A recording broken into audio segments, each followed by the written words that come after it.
Hey guys, Tristan Ogilvie here alongside resident rev head at IGN, Luke Riley. Hey, hey. We're going to have a little bit of a chat about, Project Cars 2 and specifically why the upcoming Gran Turismo Sport should be worried about going toe-to-toe. That's not the correct racing term. What would it be? Head-to-head? That's fine. Yeah. Head-to-head with Project Cars 2. Why should Gran Turismo Sport be concerned, Luke? 3 reasons. Yes. And like I said a minute ago to Tristan, which you didn't see because the camera wasn't rolling, but I'm not here to dump on Gran Turismo because Gran Turismo basically, for a good period of time, was my second dad. As a child, Gran Turismo, I owe a big debt to that game, and a lot of other games in the genre owe a massive debt to that game. Absolutely. But Project Cars 2 looks really, really good. Yeah? Let's talk about content. Project Cars 2 has more tracks, and it has more cars. It's not quite as simple as that, particularly when a lot of games in the past have talked about quality over quantity, and that's been what they've sort of lent on when they haven't been able to match Gran Turismo's sheer number of cars, for instance. Right. But now that Gran Turismo sort of scaled back into this smaller, more sort of laser-like game that is Gran Turismo Sport, it's kind of put them behind the 8 ball a little bit in terms of the content. We got Project Cars 2 is going to come with 170 cars and 60 tracks. And many of those would have multiple layouts, so I don't know what the final number of sort of unique ribbons is going to be. Right. Compared to Gran Turismo Sport, that game has, when they first announced it was 19 locations. I think that's been scaled back to 15 locations. Okay. And 27 unique tracks, there's a bit of a disparity. Ribbons. Yeah. There's definitely a disparity there. And in terms of cars, Gran Turismo Sport has about 140. Right. And I want to try to remain fairly objective here, but personally, I'm not a big fan of the sort of bespoke Vision Gran Turismo models that they've made, which are these kind of concept cars that they do in conjunction with a lot of the manufacturers, right. Which are certainly interesting. But when I play a racing game, I want to see the kinds of cars that you can see on the weekends when you watch races, when you watch them on TV and kind of stuff.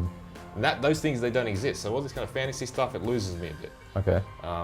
Where with Project Cars 2, it's going to be filled with real racing cars.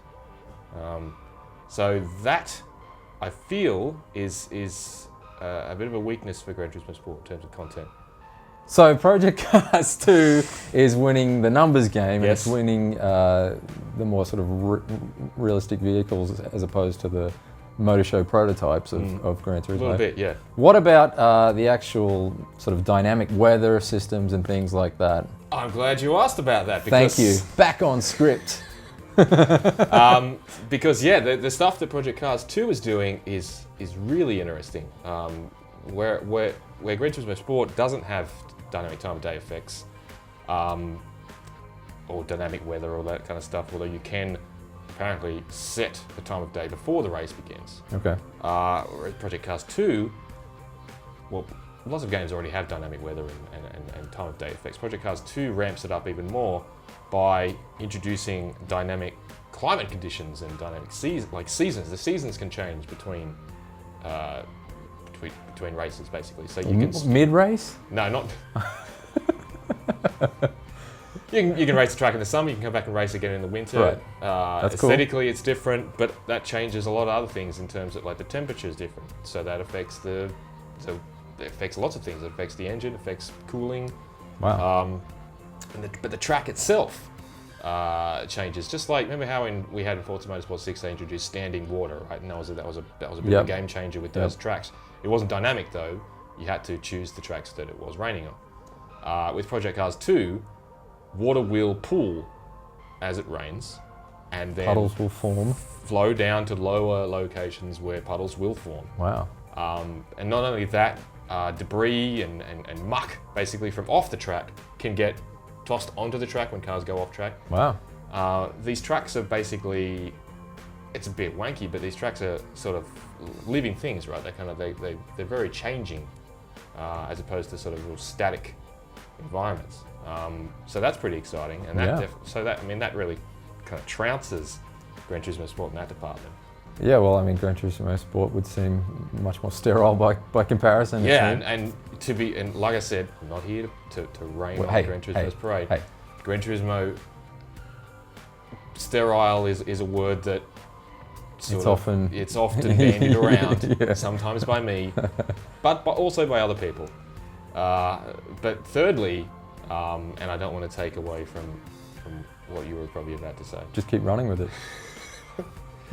Thirdly, the racing itself, particularly the offline career mode in Project Cars 2, I feel will be far more satisfying, and the longevity will probably be better. It's just Project Cars 1 already demonstrated that it can give a really authentic and exciting and deep racing driver experience. It's a game that makes you feel like a racing driver as opposed to sort of a collector of cars and like a museum owner, right? Who likes to drive around on tracks every now and then. Right.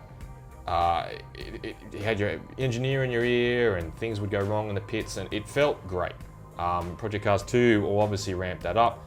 The simple fact that you can choose a type of motorsport and focus on it and race in it over multiple seasons.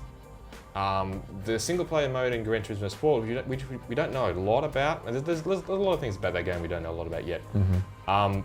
But there's a lot of concern around it. I can see why, because it's been pitched as just kind of like this series of 110, 117 or something like that, bespoke events that are just curated and just fed to you when you do them. And I don't know if they can be tackled in any particular order or anything like that.